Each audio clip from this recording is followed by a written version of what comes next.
La literatura es un río sin fin que fluye con palabras y emociones. Soy Sebastián Cardona Jaramillo. Bienvenidos a un nuevo capítulo de Baúl del Oculto.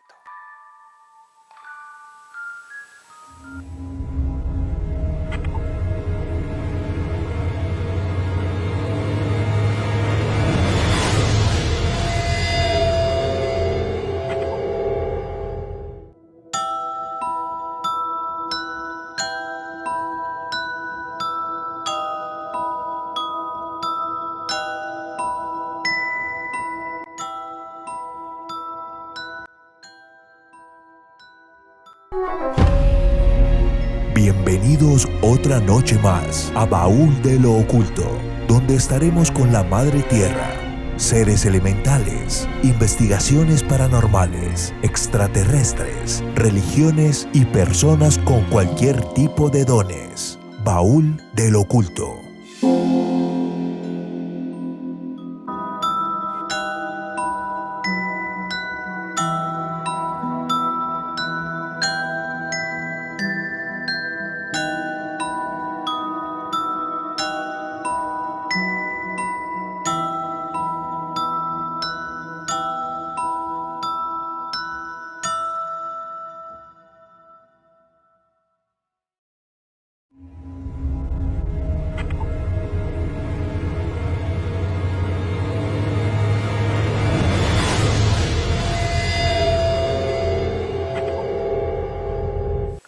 Hola, yo soy Adalberto Agudelo Cardona, soy un autor de Manizales. Me gusta mucho escribir sobre fantasía, terror. Escribo desde los 10 años y leo desde los 6 o desde los 7 años. Y esas lecturas desde tan temprana edad me han servido para alimentar una serie de conocimiento que me gusta expresar mucho a través de la literatura. Me gusta mucho escribir cuentos cortos, pero en este momento es más fácil encontrar mi novela Horror Ipsum, una novela donde intento explorar el equilibrio que hay entre el miedo a la muerte física y el miedo al más allá. Me gusta considerarme un explorador de oscuridades, un ciudadano de la noche, alguien que todavía es capaz de asombrarse y de transmitir un poco de ese asombro. Sin duda, una de las leyendas de Manizales más conocidas, sobre todo en años recientes, gracias a la viralización de las redes sociales, es la que se conoce como la de los niños de los dulces. Cuenta la leyenda que a mediados del siglo anterior, en el sector que hoy se conoce como Cerro de Oro, había un orfanato. Por circunstancias que los historiadores aún no pueden esclarecer, el orfanato aparentemente se incendió o fue destruido en un terremoto. Los niños que estaban albergados allí perecieron de una manera trágica y dolorosa. Los habitantes del sector o gente que transita por la zona han reportado que a veces se sienten voces infantiles, gritos, juegos, risas. En el sector hay varias fincas residenciales y uno de los habitantes de una de esas casas reporta que en alguna ocasión, cuando el volcán Nevado del Ruiz estaba emitiendo bastante ceniza, cosa que no es inusual, notó al salir en la mañana sobre la capa de ceniza que se había acumulado en el porche de la casa, había huellas, varias huellas, muchas huellas muy pequeñas de niños. Nunca se explicó por qué estaban allí. Lo que más se cuenta de la leyenda de los niños de los dulces tiene que ver precisamente con golosinas. Varias personas, sobre todo jóvenes, han emprendido la aventura con la idea de vivir una experiencia, entre comillas, paranormal. Como el sitio está alejado unos cuantos minutos de la zona más habitada de la ciudad, es preferible subir en automóvil, además porque la idea es ir a eso de la medianoche. Las personas que han intentado la experiencia reportan subir en el vehículo, llevar un número determinado de dulces y llevan harina o talco. Puede hacerse una invocación a los niños, puede cantarse una cancioncita invitándolos a que vengan por los dulces. Quienes esperan dentro de los vehículos reportan que de pronto se empiezan a escuchar a lo lejos risas, gritos, voces infantiles, incluso rondas infantiles, aunque es muy difícil entender las palabras específicas de las canciones. Después de un tiempo, primero desciende la temperatura dentro del vehículo, Y tras un rato las voces se acercan y se empiezan a sentir pasos y se empiezan a sentir golpecitos en el vehículo como si alguien le diera palmaditas, y se pueden sentir incluso pasos encima del vehículo y encima del capó. Tras unos instantes, tan pronto como empieza, el fenómeno desaparece y las voces infantiles, fantasmales, se van alejando y se pierden en el bosque. Quienes se atreven a esperar fuera del vehículo o quienes acuden a pie o en motocicleta han reportado que se siente como si de pronto los envolviera una bandada de aves, y escuchan también las voces de los niños. La mayoría de los reportes indican que cuando termina la experiencia, algunos, si no todos los dulces, habrán desaparecido. Algunos incluso dicen que han encontrado las envolturas vacías, y muchos de los reportes dicen que en la harina o el talco que se regó sobre el capó pueden verse huellas pequeñas, huellas de manos de niños. Y esperar que cada vez que una de mis historias es compartida, escuchada, leída por otras personas, eso sirve para transmitirles a ellos un poco de esa oscuridad, liberándome a mí mismo de un poco de ella también.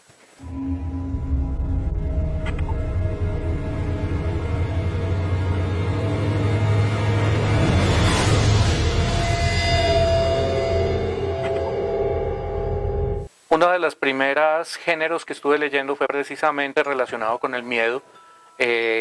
Teníamos en casa una estupenda biblioteca donde había varios ejemplares, varias ediciones diferentes de las narraciones extraordinarias de Edgar Allan Poe, por ejemplo. También había un ejemplar de los rimas y leyendas de Gustavo Adolfo Bécquer, y ese tipo de narraciones me encantaron. Luego, con el tiempo, llegué a conocer a Howard Phillips Lovecraft, por ejemplo.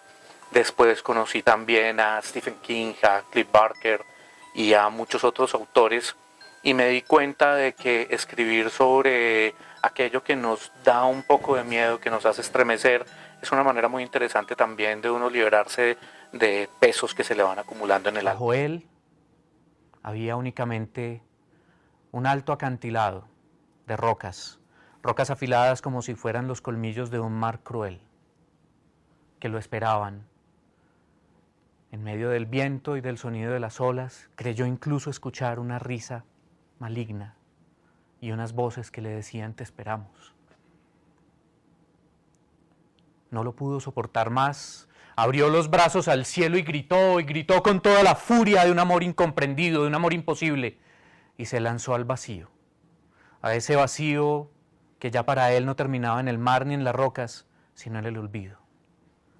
Mientras tanto, a medida que el sol se ponía, en la playa, no muy lejos de allí, ella, la sirena, escuchó cómo el centauro, su amado, lanzaba ese último grito de angustia y decidió no retornar a las olas. Y poco a poco, mientras la marea bajaba, empezó a convertirse en arena, único destino que espera una sirena alejada del mar.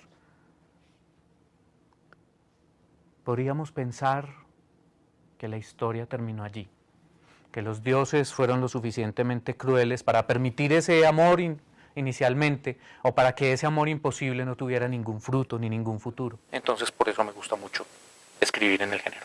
La novela se llama Horror Ipsum, eso se supone que es en latín, aunque no lo he hecho corregir de alguien que en realidad lee latín, y quiere decir el horror mismo. Hablo del horror mismo porque me gusta hablar de dos categorías del terror. Yo creo que el miedo se divide en dos categorías, valga la redundancia. El miedo a la muerte, el miedo al dolor, el miedo al sufrimiento físico, y el miedo a lo desconocido, a lo que hay más allá, a lo que no alcanzamos a percibir. Por ejemplo, cuando a las 2:30, 3 de la mañana uno se despierta, no sabe por qué, y se da cuenta de que la puerta del armario está un poquito entreabierta, y uno se debate entre taparse con las cobijas o levantarse, y el miedo a que haya algo, lo que sea, que esté detrás de esa puerta y la haya abierto. Lo que pasa es que los fantasmas son uno de los ingredientes que uno normalmente asocia con el miedo, pero fantasmas tenemos todos, y todo todo el tiempo. Los fantasmas nos están persiguiendo. Algunos no nos dan tanto miedo porque los hemos logrado dominar. El fantasma del matrimonio que decidimos terminar porque no estaba funcionando. El fantasma del trabajo que no pudimos tener. El fantasma de ese montón de libros que tenemos por leer o por escribir, o libros que ya tenemos escritos y que no los hemos vuelto a trabajar porque no pensamos que se vayan a publicar. Entonces, fantasmas hay muchos. Los que causan verdadero miedo no siempre son los que hacen en las noches, sino los que tenemos más dentro de la mente. Punto de recogida de los pasajeros rumbo al municipio de Neira era bastante menos transitado de lo que es hoy, y a ciertas horas de la noche el punto se consideraba de alto riesgo para la seguridad personal. En cuanto a la vía que conecta a Manizales con Neira, Aranzazu y Salamina, nunca ha sido la predilecta de las administraciones departamentales en cuanto a su mantenimiento, y en aquella época era transitable solo en teoría, carecía de iluminación y era escenario frecuente de accidentes muy graves, muchas veces fatales. Algunos conductores reportaban que, transitando a altas horas de la noche, era frecuente ver las luces de un automóvil desplazándose en sentido contrario a toda velocidad, pero que desaparecía justo en el momento de cruzarse con él. Pero el sonido del motor y el viento a su paso eran perfectamente perceptibles. Una estudiante, a la que llamaremos Sandra, oriunda del vecino municipio, nos cuenta que en varias ocasiones tuvo que solicitar cobijo en el hogar de sus compañeros de la carrera de contaduría en la jornada nocturna, puesto que el retraso en terminar las actividades académicas significaba que el último vehículo a Neira ya había partido. Pero en una ocasión en especial fue de todos modos hasta el sitio, esperando que no fuera demasiado tarde. Allá se encontró con al menos 2 personas en la misma situación que comentaban con desconsuelo que ya no había transporte. De pronto, Sandra vio un automóvil de modelo muy antiguo que se acercaba a la acera y se detenía junto a ella. Un hombre de rostro serio la miró desde el asiento del conductor y le abrió la puerta de atrás. Con un poco de desconfianza, pero también algo desesperada por llegar a casa, abordó el vehículo, que arrancó de inmediato sin esperar a nadie más. El vehículo se lanzó por la peligrosa carretera a toda velocidad, sin consideración por las curvas, los baches o la pasajera, que estaba aterrorizada y no cesaba de pensar en el error que había cometido. El conductor permaneció silencioso y nunca intentó entablar conversación. Del trayecto, Sandra solo recuerda que fue muy rápido y que en el interior del viejo automóvil hacía mucho frío. De pronto, el vehículo se detuvo y Sandra se dio cuenta de que estaba justo frente a su casa en Neira. El conductor le abrió la puerta y ella se apeó, pero al volverse a darle las gracias, el automóvil arrancó y se perdió a la vuelta de la esquina. Yo de hecho empecé, pues siempre me ha gustado escribir cuentos de terror, pero yo empecé más siendo narrador oral, cuentero. A los 16 años literalmente me empujaron a un círculo de escritores para que les contara cuentos. Yo no tenía ninguna publicación y dentro del círculo de escritores había unos nombres bastante prestantes en Manizales. Eso fue ya el siglo pasado. Yo soy Adalberto Agudelo Cardona y te doy la bienvenida a Horror Ipsum, historias que abren las puertas a la oscuridad.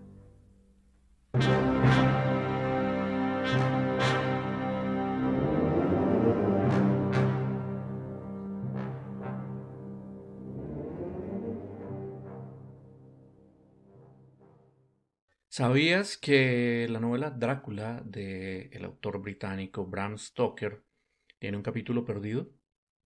Cuando la novela se publicó por primera vez en 1897, el primer capítulo es el que nos presenta al protagonista Jonathan Harker saliendo de la estación de Bistritza para internarse en el mundo eslavo, para finalmente llegar a Transilvania. En Transilvania al Collado de Borgo, y en el Collado de Borgo lo recogió el carruaje del conde Drácula, donde empieza toda su desventura. Sin embargo, dentro de los bocetos, dentro de los borradores que había escrito previamente Bram Stoker, que llevaba bastantes años trabajando en la novela, había un capítulo inicial que los editores eliminaron para evitar, para quitarle volumen a la novela, que ya quedaba demasiado larga. Ese capítulo fue publicado posteriormente, después de la muerte de Bram Stoker, en un volumen que se llama El invitado de Drácula y otras historias oscuras, pero muchos consideran que El invitado de Drácula es un cuento muy corto, de unas 10 páginas, 12 páginas. Era el primer capítulo de la novela Drácula. Pero desde ese momento me fue bien narrando historias de manera directa, y empecé a hacer cuentería, y como cuentero, como narrador oral, he estado en muchas instituciones educativas, he estado en círculos universitarios, he estado incluso en otras ciudades. Yo no creo en brujas, pero que las hay, decían los abuelos. También decían que los que hacen daño son los vivos, no los muertos, y por eso no hay que temer a los fantasmas. ¿Será cierto? Bienvenidos a Horror Ipsum en Halloween. Yo soy su anfitrión, Adalberto Agudelo Cardona.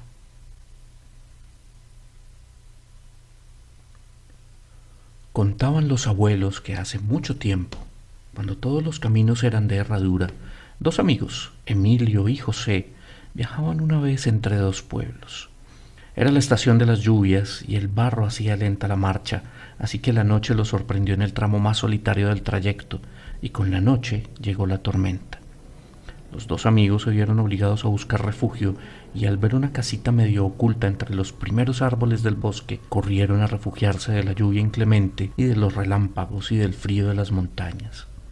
En la casita encontraron una habitación con dos literas superpuestas y, tras tomar una frugal comida, se fueron a dormir.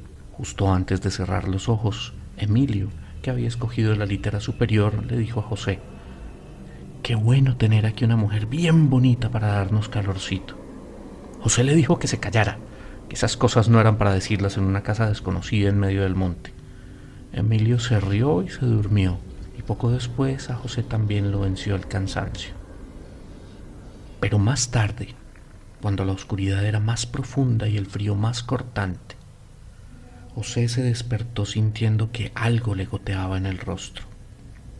Era una sustancia espesa y tibia, y confundido encendió su mechero y se dio cuenta de que las gotas que le caían en la mejilla eran de sangre. Asustado, se incorporó y miró la litera de Emilio. Su amigo estaba tendido boca arriba, con los ojos vacíos mirando hacia el techo de la cabaña, y encima de él, sentada a horcajadas, la criatura más horrible que José había visto en su vida.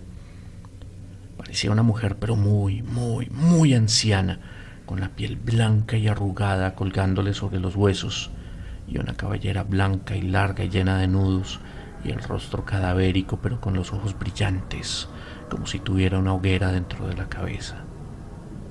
La vieja estaba devorando a Emilio, pero cuando sintió que José la observaba aterrorizado, lo miró, y José vio que la boca ensangrentada estaba llena de colmillos afilados. Entonces la vieja le preguntó: ¿Usted también quiere una mujer bien bonita que le dé calorcito? y empezó a incorporarse mirándolo. José salió corriendo y mientras corría rezaba. Cuando salió de la cabaña, la lluvia volvió a arreciar, pero en medio del ruido del aguacero y de los truenos, José escuchaba la voz de la vieja que lo seguía y lo llamaba y se reía. Miraba hacia atrás, pero no la veía. Pero entonces la risa llegaba desde arriba entre los árboles y José corría con todas sus fuerzas. Cuando sentía que ya no podía correr más y la vieja lo iba a agarrar y sentía la risa malévola y burlona más cerca de él, José se encontró con una cerca y más allá un amplio potrero donde algunas vacas, arrimadas a los árboles del lindero, se refugiaban de la lluvia. Como es bien sabido, las brujas y otros seres de la oscuridad no pueden atacar en sitios donde hay vacas. Así que José saltó la cerca y fue a pararse junto a una vaca echada bajo un árbol. Todavía escuchaba las risas y los llamados de la vieja, pero cada vez más lejanos.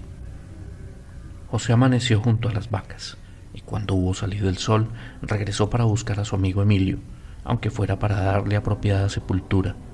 Pero por más que buscó y buscó, nunca encontró la casita medio oculta entre los primeros árboles del bosque. Pienso que la tecnología bien utilizada en el campo de la literatura es una ventaja bastante grande, porque a través de la literatura, a través de las obras online, por ejemplo, a través de infinidad de páginas como archive.org o a través del proyecto Gutenberg, muchísima gente del mundo que no tiene acceso a una librería o a una biblioteca tiene acceso a obras maravillosas. ¿Qué es lo que pasa? Que eso también lo han ido poco a poco monopolizando quienes solo tienen intereses comerciales, pero en términos generales pienso que ese dominio tecnológico no va a durar mucho y de hecho no tiene cómo sobrevivir porque la gente, en efecto, puede que no venga mucho a la biblioteca, pero sigue comprando libros y sigue leyendo y sigue prefiriendo los libros en físico.